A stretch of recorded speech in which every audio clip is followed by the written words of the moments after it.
ওই সাইন্টের নাম ছিল ভ্যালেন্টাইন। ও নিজে ছিল একজন চরিত্রহীন, ছোট ছোট মেয়েদেরকে ফুসলিয়ে ফাসলিয়ে বিছানায় নিত এবং ওটাকে সে বৈধতা দেওয়ার চেষ্টা করত। ওদের জেনারেশন, ওদের প্রজন্ম তো এরকমই, দেখেন না আপনারা, ওদের ওখানে, ওদের তো ফ্রি দেশ, কি বলে ফ্রি দেশ, মানে যে যার সাথে করতে পারে। এখানে বৈবাহিক সম্পর্ক করে করতে হবে জরুরি না, ওখানে যে যা, এটা বাক স্বাধীনতা, ওদের ব্যক্তি স্বাধীনতা। ইচ্ছা হইলে একজন মদ খাইলেও গিয়ে রাত কাটাইলেও কোনো সমস্যা নাই, ইচ্ছা হইলে একটা ছেলের সাথে রাত কাটাইলেও কোনো সমস্যা নাই, ইচ্ছা হইলে একটা হিজড়ার সাথে রাত কাটাই কোনো সমস্যা নাই। আমাদের ইয়াং জেনারেশনের সমস্যা কি, তারা সামনে একটা কিছু দেখলে দৌড় দিয়ে ওখানে যাওয়ার চেষ্টা করে। ওরা বুঝে না কিন্তু আসলে এটা আসলো কোত্থেকে, কে চালু করলো, কোত্থেকে আসলো, কি অবস্থা। ওটা 270 সাল কি 90 সালের কথা, অনেক আগের কথা।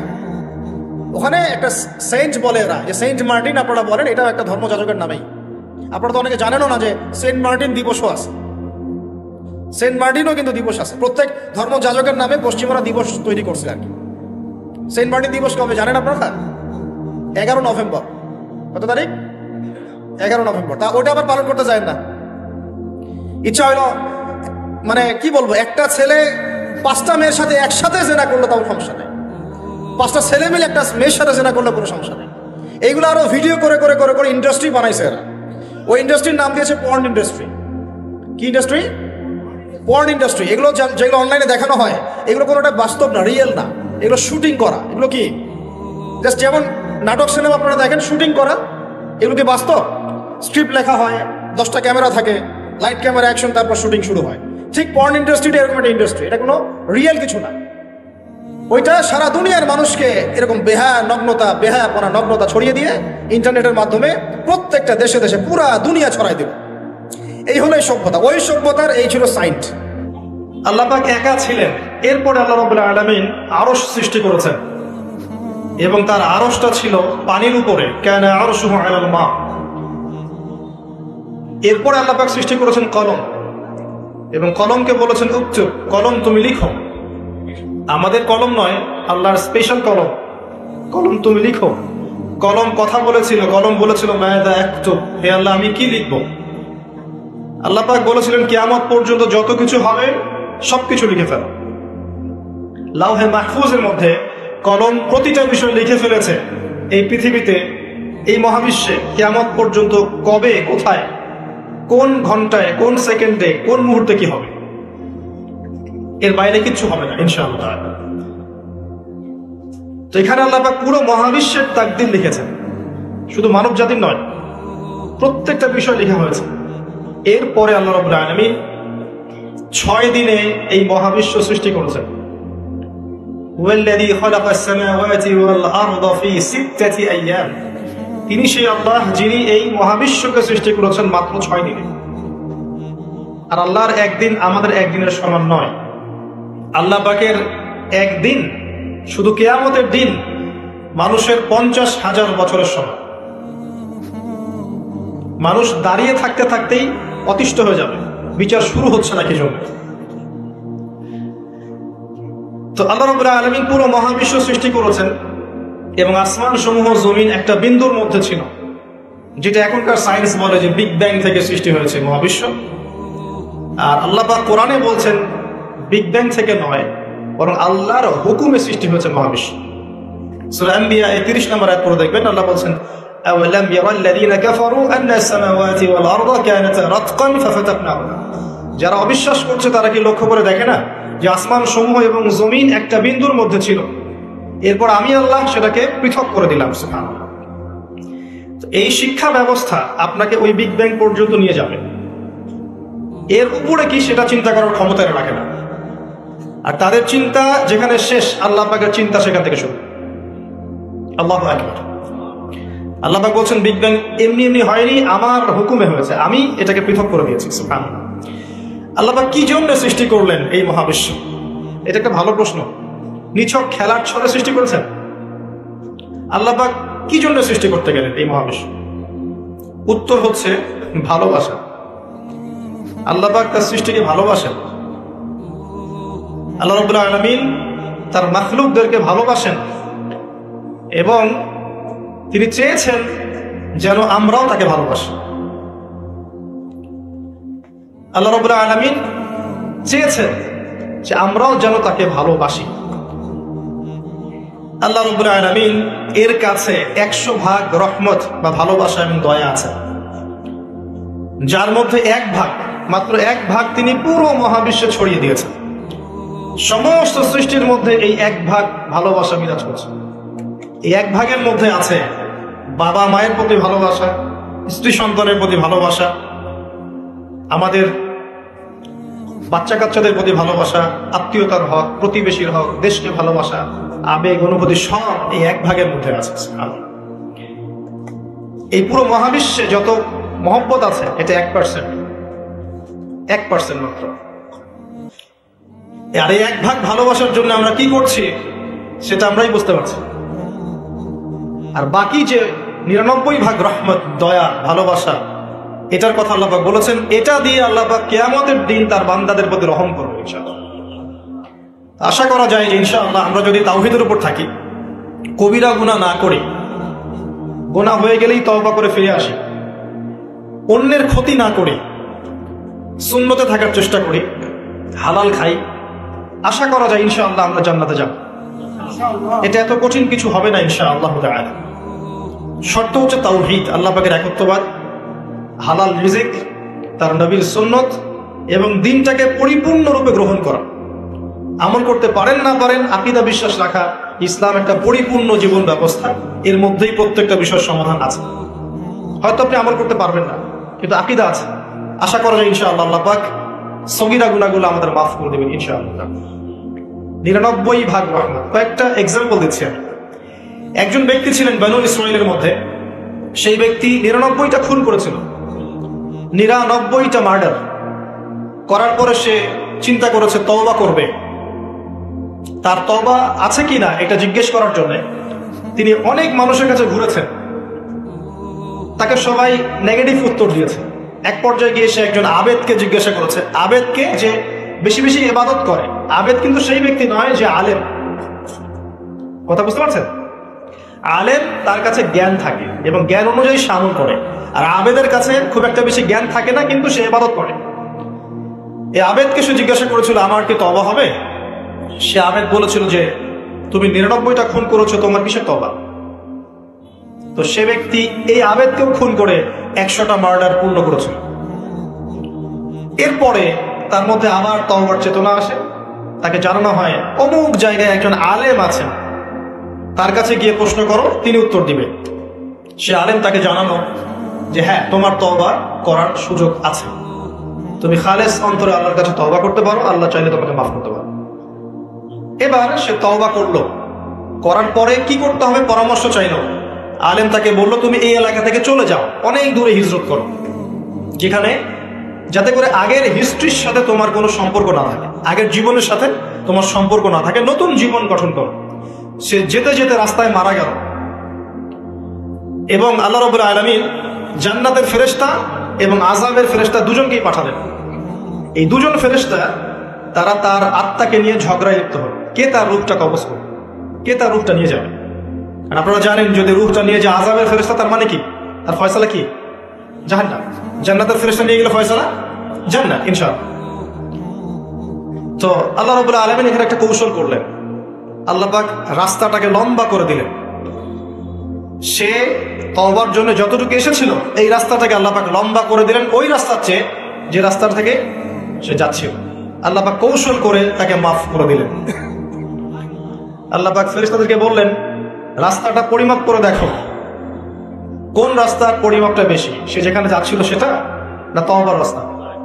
তো তওবার রাস্তার লম্বা বেশি দেখালো, এতে করে আল্লাহ পাক তাকে মাফ করে দিলেন। আলহামদুলিল্লাহ, আল্লাহ পাকের দয়া। একজন মহিলা ব্যভিচারিণী, ব্যভিচার বোঝেন তো? আমি আবার আপনাদের ভাষা খুব একটা বুঝতে পারছি না। তো জিনা, জিনা তো বোঝেন, হারাম সম্পর্ক, কাছে আসার গল্প শুনেছেন? কাছে আসার গল্প কার কাছে? একজন গায়ের মাহরাম পুরুষ একজন গায়ের মাহরাম মেয়ের কাছে যাবে, এই হলো গল্প। জিনা, ব্যভিচার। একজন ব্যভিচারিণী মহিলা একবার এক কুকুরকে পানি পান করিয়েছিল। কুকুরটা অনেক তৃষ্ণার্ত ছিল, সে তার মোজা খুলে কুয়ার ভিতরে নিয়ে সেখান থেকে পানি তুলে কুকুরকে পান করিয়েছে। এই আমলটার কারণে আল্লাহ পাক এই ব্যভিচারী মহিলাকে মাফ করে দিয়েছে। আরেকজন ব্যক্তি, তিনিও বানু ইসরাইলের। বানু ইসরাইল কারা ছিলেন তো? কারা? রোহিঙ্গারা? কারা বানু ইসরাইল? কারা? কার সন্তানদেরকে বানু ইসরাইল বলা হয় বলেন? শুধু ওয়াজ শুনলে হবে না তো, কিছু শিখতে হবে তো। ইব্রাহিম আলাইহিস সালামের দুই ছেলে, কয় ছেলে? একজনের নাম কি? ইসমাইল, আরেকজনের নাম ইসহাক। ইসহাক আলাইহিস সালামের ছেলের নাম হচ্ছে ইয়াকুব আলাইহিস সালাম। কথা বুঝতে পারছেন? আর ইয়াকুব আলাইহিস সালামের বংশধরদেরকে বলা হয় বানু ইসরাইল। এবার মনে থাকবে ইনশাআল্লাহ। তো এই বানু ইসরাইলের মধ্যেই বেশিরভাগ নবী এসেছেন। ইউসুফ, দাউদ, সুলাইমান, মুসা, ঈসা সব বানু ইসরাইলের মধ্যেই। শত শত নবী সব বানু ইসরাইলের মধ্যেই। আর ইসমাইল আলাইহিস সালামের বংশে এসেছেন সর্বশেষ একজন নবী, তার নাম মুহাম্মদুর রাসূলুল্লাহ সাল্লাল্লাহু আলাইহি ওয়াসাল্লাম। তো বানু ইসরাইলের আরেকজন ব্যক্তি, সে প্রচন্ড পাপ করেছিল সারা জীবনে। মৃত্যুর আগে সে তার সন্তানদেরকে বলেছে যে আমি যখন মারা যাব আমার দেহটাকে আগুনে পুড়িয়ে ফেলবে, পুড়িয়ে অর্ধেক ছাই সমুদ্রে ভাসিয়ে দিবে আর অর্ধেক ছাই বাতাসে উড়িয়ে দিবে। আমি যত পাপ করেছি আল্লাহ পাক যদি আমাকে ধরতে পারেন তাহলে আমার আর রক্ষা নেই। মানে তার ধারণা যে আল্লাহ তাকে ধরতে পারবে না, এটা ওর ধারণা। আকিদা, আকিদা কুফরি না? কুফরি বোঝেন না? যে বিশ্বাস করে যে আল্লাহ তাকে আবার পুনরুত্থিত করতে পারবেন না, এই আকিদা কি ইমান আকিদা না কুফরি? আকিদা কুফরি। কুফরি আকিদা নিয়ে সে তার সন্তানদেরকে ওসিয়ত করছে। তার মৃত্যুর পর সন্তানরা তাই করবে। করার পরে আল্লাহ রাব্বুল আলামিন সাগরকে আদেশ করলেন ছাইগুলোকে জমা করে দাও, এবং বাতাসকে আদেশ করলেন ছাইগুলোকে জমা করে দাও। হাদিস কিন্তু সহিহ। প্রকৃতি আল্লাহর কথা শোনে না? প্রকৃতি আল্লাহর কথা শোনে না? এই বিশাল সাগর আপনাদের আল্লাহর আদেশেই আপনার পা ধুয়ে দিচ্ছে। আপনি সামনে গিয়ে দাঁড়ান, আল্লাহর হুকুমে এই বিশাল শক্তিশালী সাগর আপনার পা ধুয়ে দিবে না? কিন্তু আল্লাহ যখন ওকে আদেশ করবেন যে আমার বান্দারা সবাই ইয়াবা খায়, আমার বান্দারা সব মাদক খায়, আমার বান্দারা সব জেনা করে, আমার বান্দা বান্দিরা এখানে পতিতা বৃত্তিতে লিপ্ত হয়েছে, জেনায় লিপ্ত হয়েছে, আমার বান্দা বান্দিরা এখানে নগ্ন হয়ে ঘুরছে, নামাজ পড়ছে না, তুমি এদের সবাইকে ভাসিয়ে দাও। সাগর ওই দিন আপনাকে ভাসিয়ে দিবে। সাগর তার কথা শুনবে? শুনবে না? প্রকৃতি আল্লাহর কথা শুনে। তো এই প্রকৃতি জড়ো করে দিল ছাইগুলো। জড়ো করে দেওয়ার পরে আল্লাহ পাক ওই ব্যক্তিকে আবার জীবিত করে বললেন যে তুমি এই কাজটা কেন করেছিলে? কোন কাজ? মৃত্যুর পরে ছাই বানিয়ে উড়িয়ে দেওয়ার কাজটা কেন করেছিলে? তখন সেই ব্যক্তি বলছে মিন খাশিয়াতিকা ইয়া রাব্বি, হে আল্লাহ আমি আপনার ভয়ে এই কাজটা করেছি। আল্লাহ পাককে সে আরো একটা সেন্টেন্স বলেছে। আল্লাহ পাক ওটা হাদিসের মধ্যে নিয়ে এসেছেন। তিনি বলেছেন আমি আপনার ভয়ে করেছি কি করি নাই, হে আল্লাহ আপনি তো সেটা ভালো করেই জানেন। কথা বুঝতে পারছেন? তো আল্লাহ পাক বললেন ঠিক আছে আমি তোমাকে মাফ করে দেব। এখানে কিন্তু পাপ করার অ্যাক্সেস দেওয়া হচ্ছে না, আপনাকে পাপ করতে উৎসাহিত করা হচ্ছে না। আল্লাহ পাকের দয়া রহমত আমি বোঝাতে গিয়ে এই কয়েকটা হাদিস আপনাকে বলবো। 100 ভাগ দয়া আল্লাহর কাছে আছে, 1 ভাগ তিনি ছড়িয়ে দিয়েছেন আমাদের সবার মধ্যে। কত মহব্বত করি আমরা আমাদের সন্তানকে, তাই না? স্ত্রীদেরকে, আমাদের মাদেরকে, আমাদের বাবাদেরকে, আমাদের দেশকে, আমাদের সমাজকে, আত্মীয়দেরকে, প্রতিবেশীদেরকে মহব্বত করি না, ভালোবাসি না? এই ভালোবাসা 1 ভাগ ভালোবাসার অংশ, বাকি সমস্ত ভালোবাসা আল্লাহর কাছে। এবার আসেন, আল্লাহ পাক এই সমস্ত সৃষ্টির মধ্যে সবচেয়ে বেশি ভালোবাসেন মানুষকে। কাকে? কথাটা তো প্রমাণ লাগবে না? প্রমাণটা দিচ্ছি। এই মহাবিশ্ব সৃষ্টি করার পর আল্লাহ পাক অনেক মাখলুক সৃষ্টি করেছেন। কিছু কিছু নাম আল্লাহ পাক আমাদেরকে জানিয়েছেন। এমন অনেক মাখলুক আল্লাহর ছিল বা আছে, আমরা সেটা জানি না। আমরা জানি জিনদের কথা, তাই না? আমরা জানি ফেরেশতাদের কথা, তাই না? এই মহাবিশ্বে ফেরেশতারা আছে না? আমাদের এই পৃথিবীতে জিন জাতি আছে না? আছে। আর লক্ষ কোটি প্রজাতির মাখলুক তো আছেই। এই সমস্ত মাখলুকের মধ্যে আল্লাহ পাক মানুষকে সবচেয়ে বেশি ভালোবাসেন। কারণ আল্লাহ পাকের সবচেয়ে শ্রেষ্ঠ একটা সৃষ্টি আছে জান্নাত। কি নাম? জান্নাত। এর চেয়ে বড় কোনো নিয়ামত আছে? এই জান্নাত কাদের জন্যে? মানুষের জন্য। যাকে আপনি সবচেয়ে বেশি ভালোবাসবেন তার জন্য স্পেশাল একটা গিফট দিতে মন চায় না? চায় না? মনে করেন আপনি আপনার মাকে ভালোবাসেন, মন চায় না মাকে একটা সুন্দর বোরখা কিনে দেই, মায়ের থাকার জন্য একটা সুন্দর বাসা করে দেই, মায়ের টয়লেট করতে অসুবিধা না হয় টয়লেট সুন্দর করে দেই, মন চায় না? মন চায়। তা আল্লাহ পাক মানুষকে এত ভালোবাসেন যে মানুষের জন্য আল্লাহ পাক জান্নাত সৃষ্টি করেছেন।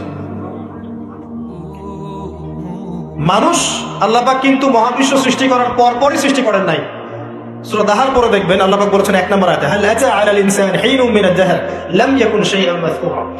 মানুষের উপর এমন একটা সময় চলে গেছে যখন মানুষ কোনো আলোচ্য বিষয় ছিল না। মানে মহাবিশ্বে মানুষকে সৃষ্টি করা হবে এরকম কোন আলোচ্য বিষয় ছিল না। অনেক পরে আমরা সৃষ্টি হয়েছে। আর এখন পৃথিবীতে মানুষের আচরণ দেখলে মনে হয় যে মানুষই সব, তাই না? সব মানুষের জমি, বাড়ি গাড়ি, অট্টালিকা, টাকা পয়সা, সম্পত্তি, ক্ষমতা, এই বিশ্বের রাজনীতি, বিশ্বের অর্থনীতি, বিশ্বের সমরনীতি সব আমাদের, তাই মনে হয় না? এখন মানুষের ভাব দেখলে মনে হয় যে মানুষ পৃথিবী ধ্বংস হওয়ার পরে মঙ্গলে গিয়ে থাকবে, মঙ্গল ধ্বংস হওয়ার পরে শনিতে গিয়ে থাকবে, তারপর অন্য গ্রহে, তারপর অন্য গ্রহে। এখন মানুষ বলে যে শুক্র গ্রহ আমার, মানুষ বলেছে শুক্র গ্রহ আমার। কয়দিন আগে একটা দেশ দাবি করেছে শুক্র গ্রহটা আমাদের, আরেকটা দেশ তার বিপক্ষে দাবি করেছে না ওটা আমাদের। তো মানুষের আচরণ এখন এমন। মানুষ যে পৃথিবীতে বাস করছে পৃথিবী তো মানুষের না, তা মানুষের। মানুষ এসেছে এখানে কোত্থেকে? জান্নাত থেকে, আসে নাই? আমরা কি পৃথিবীর বাসিন্দা ছিলাম? আমরা জান্নাতে ছিলাম। আমাদের পিতামাতা কোথায় ছিলেন? জান্নাতে। আর আমাদের আত্মাগুলো কোথায় ছিল? রুহের জগতে।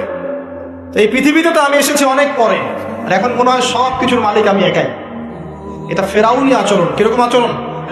ফেরাউনি আচরণ। আনা রাব্বুকুমুল আ'লা, আমি তোমাদের মহান রব। মানুষের ভাবসাব দেখলে এখন এরকম মনে হয়। আল্লাহর বিধানের 5 পয়সা পরোয়া করবে না।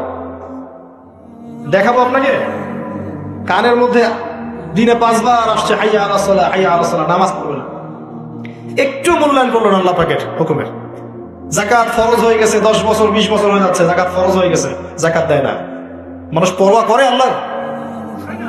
আল্লাহ বলছেন জেনার ধারের কাছেও যেও না। ও বলবে না এটা কাছে আসার গল্প। মানুষ আল্লাহ বলবেন সুদ খেও না, ইত্তাকুল্লাহ ওয়া যারু মা বাকিয়া মিনার রিবা, সুদের অবশিষ্ট অংশ সব ছেড়ে দাও। ওয়া ইল্লাম তাফআলু, যদি না ছাড়ো ফাযযারু বিহারবিন মিনাল্লাহি ওয়া রাসূলিহি, আল্লাহ এবং তার রাসূলের সাথে যুদ্ধের ঘোষণা শুনে রাখো। মানুষ বলবে সুদেই অগ্রগতি, সুদেই প্রগতি। এটাই চলছে। মানুষ বলবে যে আল্লাহ বলছেন ওয়ামান লাম ইয়াহকুম বিমা আনজালাল্লাহ ফাউলাইকা হুমুল কাফিরুন, আর এক আয়াতে আছে ফাসিকুন, আর এক আয়াতে আছে জালিমুন। মানুষ বলবে না আমি যেটা লস দেব সেটাই লস, এর বাইরে কিছু না। তা আমরা সত্যি আল্লাহকে পরোয়া করি? সত্যিকার অর্থে আদতে আমরা আল্লাহকে খুব একটা পরোয়া করছি না। আল্লাহকে পরোয়া করার অর্থ হচ্ছে আল্লাহর হুকুম আহকাম মেনে চল। যদি আমি আল্লাহর হুকুম আহকাম গুলো মেনে চলি তবেই প্রমাণ হবে হ্যাঁ আমি আল্লাহকে পরোয়া করছি। আসেন, মানুষকে আল্লাহ পাক সৃষ্টি করেছেন অনেক পরে। সৃষ্টি করার ঘটনাটা আল্লাহ পাক সূরা সদের মধ্যে একটু সুন্দর করে বলেছেন, মানে অন্যান্য ঘটনার চাইতে আরো বেশি সুন্দর করে। তা আমার মত প্রতিটাই সুন্দর, এটা আমার কাছে বেশি ভালো লাগে। কারণ এখানে আল্লাহ আরেকটা শব্দ বলেছেন যেটা অন্য জায়গায় বলেনি। অনেক জায়গায় কোরআনে আছে মানুষকে কিভাবে সৃষ্টি করা হয়েছে, কিন্তু এই সূরার মধ্যে, সূরা সদের মধ্যে একটু ব্যতিক্রম আছে, আর একটু ভালোবাসা। আল্লাহ পাক বলছেন যে ইয়া ইবলিস, হে ইবলিস, মা মানাআকা আন তাসজুদ লিমা খালাকতু বিয়াদাই, হে ইবলিস তোমাকে কিসে বারণ করলো তাকে সিজদা করতে যাকে আমি আমার হাত দিয়ে সৃষ্টি করেছি? কথা বোঝেন না আমার? হে ইবলিস কিসে তোমাকে বারণ করলো, কিসে তোমাকে নিষেধ করলো? কেন তুমি সিজদা করলা না আদমকে? সহজ করে দিলাম, আদমকে যাকে আমি সৃষ্টি করেছি আমার হাত দিয়ে। আল্লাহ পাক অন্য কোন সৃষ্টিকে এভাবে ব্যাখ্যা করেছেন যে আমি আরশকে সৃষ্টি করেছি আমার হাত দিয়ে, আমি মহাবিশ্বকে সৃষ্টি করেছি আমার হাত দিয়ে? ব্যাখ্যা করেছেন?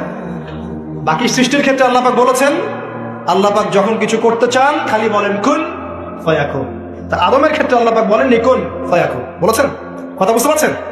আদমের ক্ষেত্রে আল্লাহ পাক বলেছেন আমি তাকে আমার হাত দিয়ে সৃষ্টি করেছি। হাতের ব্যাখ্যা কি সেটা নিয়ে আমাদের তর্ক করার দরকার নাই।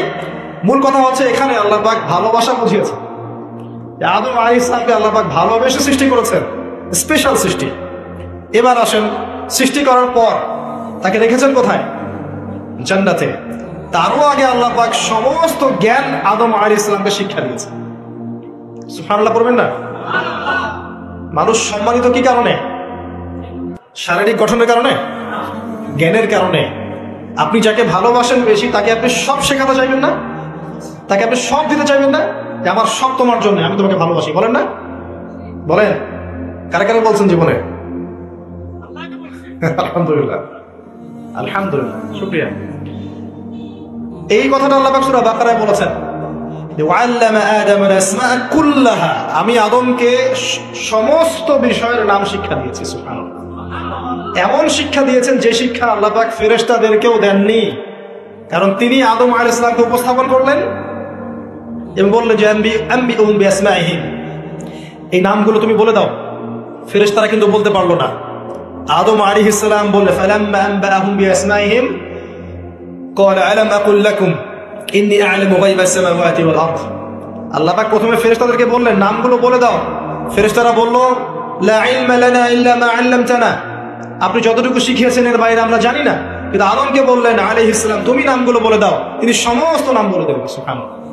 এবার আল্লাহ পাক বললেন আমি কি তোমাদেরকে বলি নাই যে আমি যা জানি তোমরা তা জানো না? কারণ ফেরেশতারা কি বলেছিল আগে? আতাজআলু ফিহা মান ইউফসিদু ফিহা ওয়া ইয়াসফিকু দিমা, আপনি কি এমন কোন সৃষ্টি পৃথিবীতে পাঠাতে যাচ্ছেন খলিফা করে যে পৃথিবীতে ফাসাদ সৃষ্টি করবে আর রক্তপাত ঘটাবে? ফেরেশতারা নেগেটিভ কথা বলেছিল। আল্লাহ পাক সেই ফেরেশতাদের সামনেই আদম আলাইহিস সালামকে সম্মানিত করলেন জ্ঞানের মাধ্যমে। কিসের মাধ্যমে? ফেরেশতারা যে কথাটা বলেছিলেন সেটা কিন্তু বাস্তব। পৃথিবীতে এখন কিন্তু মানুষ এই দুইটা কাজই করছে। বেশিরভাগ মানুষ কি করছে? হয় রক্তপাত ঘটাচ্ছে, না হলে ফিতনা ফাসাদ সৃষ্টি করছে। বুঝতে হলে আপনি দুই চোখ দিয়ে বিশ্বটাকে দেখেন। বিশ্বের প্রতিটা সেক্টর এখন ফাসাদ দিয়ে ভর্তি।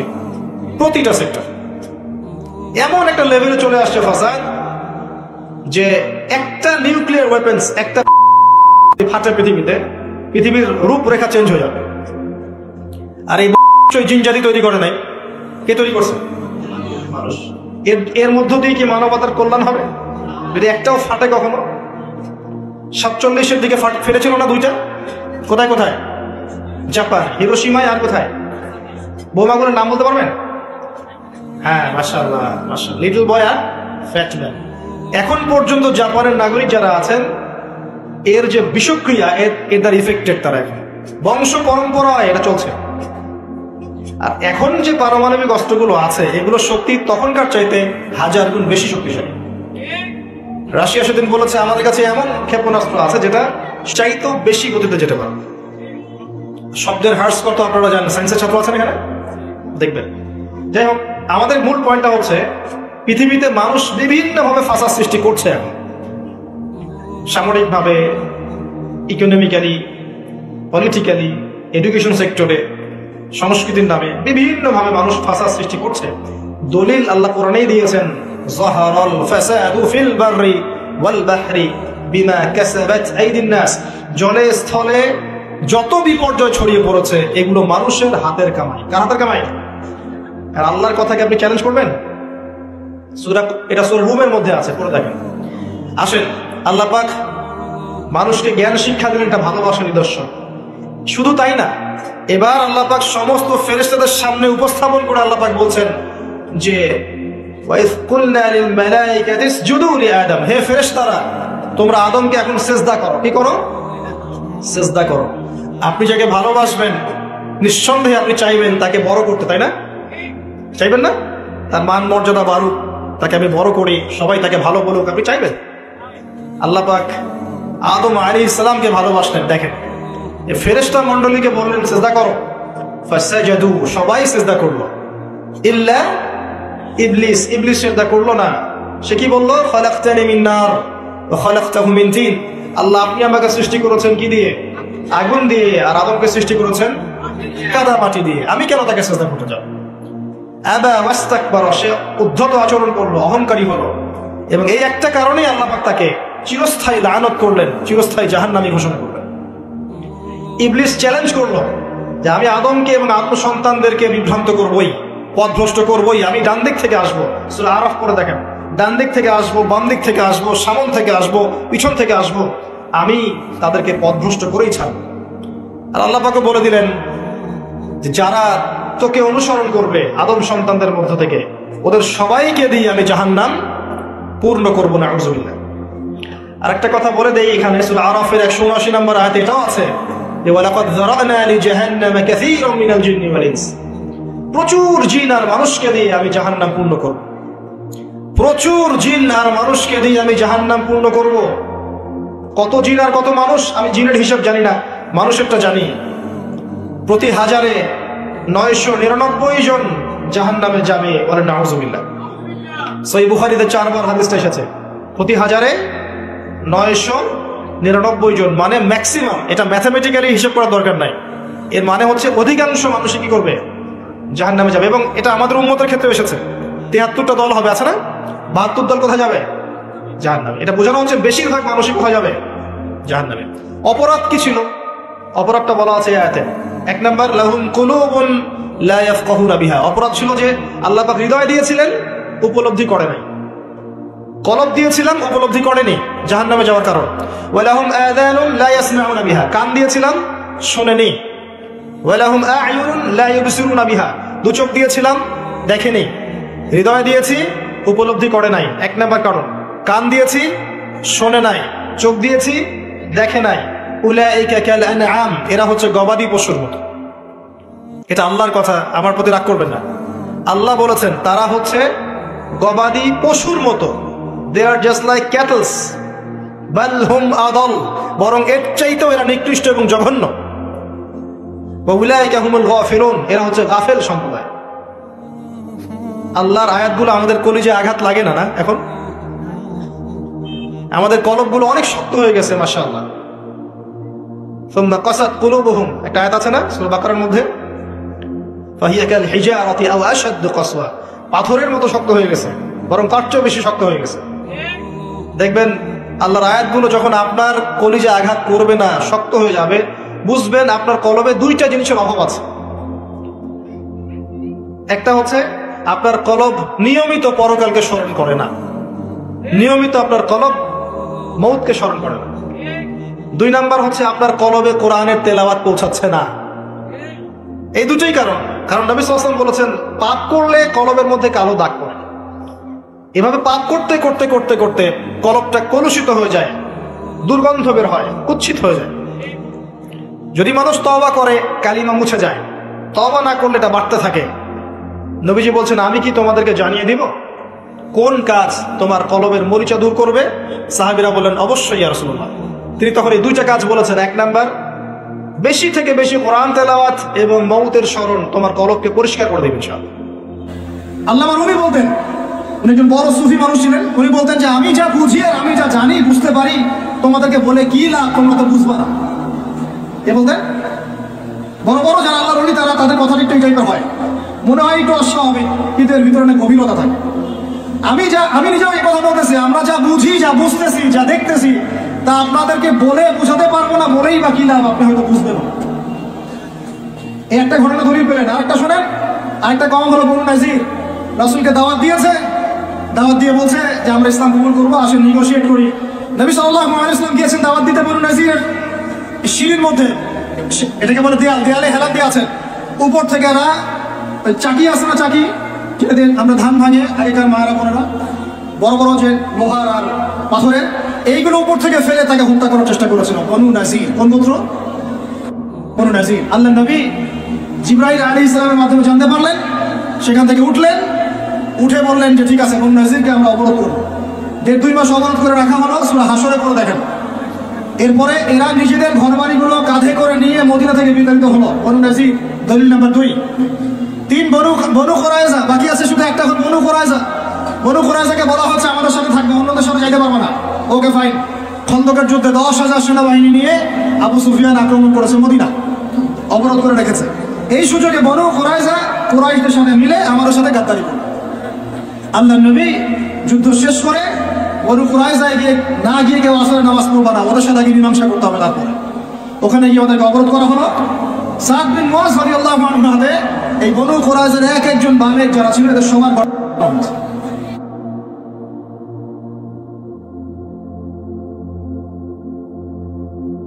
জুমার দিনে আমরা সকাল সকাল গোসল করবো ইনশাআল্লাহ। আগে আগে মসজিদে যাব, পায়ে হেঁটে মসজিদে যাব এবং ইমামের কাছাকাছি বসার চেষ্টা করব। ইমাম সাহেবের খুতবা মনোযোগ সহকারে শ্রবণ করার চেষ্টা করব এবং খুতবা চলাকালীন কথাবার্তা বলবো না, কাউকে ডিস্টার্ব করবো না। ইমামের সাথে নামাজ শেষ করব। নবী সাল্লাল্লাহু আলাইহি ওয়াসাল্লাম বলেছেন, প্রত্যেক পদক্ষেপের বিনিময়ে 1 বছরের নফল রোজা, 1 বছরের নফল নামাজের নেকি হবে ইনশাআল্লাহ। পাবো ইনশাআল্লাহ। 3 নাম্বার, জুমার দিনে 2টা ওয়াক্ত আছে। কয়টা? 2টা ওয়াক্ত উলামায়ে কেরামের ইজতিহাদ। হাদিসে আছে একটা সময়, হাদিসে আছে একটা সময়। উলামায়ে কেরামের সালাফের ইজতিহাদ যে এটা দুটো হতে পারে, মানে এই সময় হতে পারে, এই সময় হতে পারে। যে সময়ে আপনি যে দোয়াই করবেন কবুল হবে ইনশাআল্লাহ। যে দোয়াই করবেন কবুল হবে ইনশাআল্লাহ। ভাইরা, 2টা ওয়াক্ত হচ্ছে, এক যখন ইমাম সাহেব খুতবা শুরু করেন এই সময় থেকে নিয়ে নামাজ শেষ হওয়া পর্যন্ত এইটুক সময় দোয়া কবুল হবে ইনশাআল্লাহ। আমরা দোয়া কবুল হওয়ার ওয়াক্তগুলো জানি না, তাই দোয়া কবুলের জন্য এখানে ওখানে ধন্যবাদ দেই। অথচ জুমার দিনে আল্লাহ পাক আপনার দোয়া কবুল করার জন্য একদম হাজির। জুমার দিন যখন খুতবা শুরু হবে আপনি দোয়া করা শুরু করবেন মনে মনে। আর খুতবার দ্বিতীয় অংশে ইমাম সাহেব দোয়া করেন, খুতবার দ্বিতীয় অংশে ইমাম সাহেব দোয়া করেন, আমরা বুঝি না বলেই দোয়ায় আমিন পর্যন্ত বলি না। কি বলি না? এই হচ্ছে আমাদের জেনারেশনের অবস্থা। আমরা জানিও না যে কোনটা দোয়া। বাংলাদেশের 90% মানুষ জেনারেল ব্যাকগ্রাউন্ডের, তাদের মধ্যে বেশিরভাগ মানুষই জানে না যে কোনটা দোয়া হচ্ছে। আরেকটা কথা হচ্ছে, এগুলো যে দোয়া, এটা যদি মসজিদ কমিটিও জানতো, আমার ধারণা ইমাম সাহেবের চাকরি থাকতো না। না বুঝে ঠিক বলছেন। ইমাম সাহেব দোয়া করে আল্লাহুম্মা আইজ্জাল ইসলাম ওয়াল মুসলিমিন, বলেন আমিন। ইমাম সাহেব দোয়া করেন আল্লাহুম্মা আইজ্জাল ইসলাম ওয়াল মুসলিমিন, আল্লাহ ইসলাম এবং মুসলমানদেরকে ইজ্জত সম্মান দান করো। বুঝলেন কি দোয়া করেন? আল্লাহ আপনি মুসলমানদেরকে আর ইসলামকে ইজ্জত এবং সম্মান দান করেন। তখন আমরা বলি আমিন। ওয়া আযিল্লাশ শিরকা ওয়াল মুশরিকিন, আল্লাহ শিরক এবং মুশরিকদেরকে আপনি জিল্লতি দেন, ধ্বংস করেন। বলেন ওয়া আযিল্লাশ শিরকা ওয়াল মুশরিকিন, শিরক এবং মুশরিকদেরকে অপদস্থ করো। আমরা বলি আমিন। ওয়া দাম্মির আ'দা'আদ-দ্বীন, আল্লাহ তোমার দ্বীনের শত্রুদেরকে তুমি শায়েস্তা করো। আমরা বলি কি? আমিন। ওয়া দাম্মির আ'দা'আদ-দ্বীন ওয়ানসুর ইবাদাকাল মুমিনিন, আল্লাহ তোমার মুমিন বান্দাদেরকে তুমি সাহায্য করো। ইমাম সাহেব বলেন আল্লাহুম্মা উনসুর মান নাসারা দীন মুহাম্মদ সাল্লাল্লাহু আলাইহি ওয়াসাল্লাম, ও আল্লাহ মুহাম্মদ সাল্লাল্লাহু আলাইহি ওয়াসাল্লামের দ্বীনকে যারা সাহায্য করে তুমি তাদেরকে সাহায্য করো। আমরা বলি কি? আমিন। ওয়া খাযাল মান খাযালা দীন মুহাম্মদ সাল্লাল্লাহু আলাইহি ওয়াসাল্লাম, আল্লাহ যারা নবীর দ্বীনের সাথে দুশমনি করে তাদেরকে আল্লাহ তুমি ধ্বংস করো। আমরা কি বলি? এখন বলেন এই দোয়ার অর্থ যদি বাংলাদেশের সবাই বুঝতো, তাহলে কি ইমাম সাহেব দোয়া করার সময় আমরা চুপ করে বসে থাকতাম, মোবাইল টিপতাম, একে অপরের সাথে গল্প করতে পারতাম মসজিদে? আর ইমাম সাহেবেরও কি চাকরি থাকতো? ইমাম সাহেবেরও চাকরি থাকতো? উনি বলছেন আল্লাহ ইসলামের দুশমনদেরকে ধ্বংস করেন, ইসলামের দুশমনদেরকে ধ্বংস করেন। আর কমিটিতেই বসে আছে তাগুত। সে যদি জানতো যে দোয়ার অর্থ কি, তাহলে তো চাকরি থাকতো না। শোনেন, ওয়াজ নসিহত অনেক শুনবেন, শুনেছেন জীবনে, যতক্ষণ পর্যন্ত আমরা তাগুতের সাথে কুফরি করতে পারছি না আর আল্লাহর সামনে আত্মসমর্পণ করতে পারছি না, ততদিন পরিপূর্ণ মুসলমান হতে পারি নাই। আমি রেফারেন্স দিয়ে কথা বলছি। আল্লাহ পাক সূরা বাকারায় আয়াতুল কুরসি নাযিল করেছেন 255 নম্বর আয়াত। কত নম্বর? যেটা প্রত্যেক ফরজ নামাজের পরে পড়তে হয়, ঘুমানোর আগে পড়তে হয়, এবং এটা আপনাকে হেফাজত করবে। আল্লাহ পাকের রহমতে একজন ফেরেশতা আপনাকে প্রোটেক্ট করবে। ঠিক তার পরে একটা পরে দেখছেন কখনো আয়াতুল কুরসি কয়জন পড়েছেন? আপনার এর পরের একটা কয়জন পড়েছেন? এই দেখেন আপনার আয়াতুল কুরসির পরের আয়াতটা শুনেন। আল্লাহ পাক বলছেন বা'দা আউযু বিল্লাহি মিনাশ শাইতানির রাজীম লা ইকরাহা ফিদ-দীন। দ্বীনের মধ্যে কোনো জবরদস্তি নাই। কি নাই ভাই? দ্বীনের মধ্যে কোনো জবরদস্তি নাই। ক্বাদ তাবায়্যানা রুশদু মিনাল গায়, মানে সত্য মিথ্যা, আলো অন্ধকার, হক বাতিল স্পষ্ট হয়ে গেছে। যেটা হেদায়েত আর যেটা গোমরাহি এটা স্পষ্ট হয়ে গেছে। স্পষ্ট হয় নাই? তারপরে আল্লাহ বলছেন মান ইয়াকফুর বিত-তাগুতি ওয়া ইউমিন বিল্লাহ ফাকাদ ইসতামসাকা বিল উরওয়াতিল উসকা। এই আয়াতটা তো আমরা অনেকে জানি না। আল্লাহ পাক বলেছেন মান ইয়াকফুর বিত-তাগুত, যে বা যারা তাগুতকে অস্বীকার করলো বা তাগুতের সাথে কুফরি করলো, ওয়া ইউমিন বিল্লাহ, এবং আল্লাহর প্রতি ঈমান নিয়ে আসলো, ফাকাদ ইসতামসাকা বিল উরওয়াতিল উসকা, সে ব্যক্তি একটা শক্ত রশি আঁকড়ে ধরলো, লা ইনফিসামা লাহা, যেটা কখনো ছিঁড়ে যাবে না ইনশাআল্লাহ। তাহলে আল্লাহ পাক এই আয়াতে বলছেন আপনাকে তাগুতের সাথে কুফরি করতে। কার সাথে? তাগুতের সাথে কুফরি করতে এবং মুমিন হতে। ঈমানদার হতে হলে তাগুতের সাথে কুফরি করতে হবে, আর তাগুতের প্রতি ঈমান রাখলে মুমিন হওয়া যাবে না। কথা বোঝা যাচ্ছে? তাহলে এখন ডেফিনেশন কি তাগুতের? কাকে বলে এটা? যেটার প্রতি কুফরি না করলে আমি মুমিন হতে পারবো না।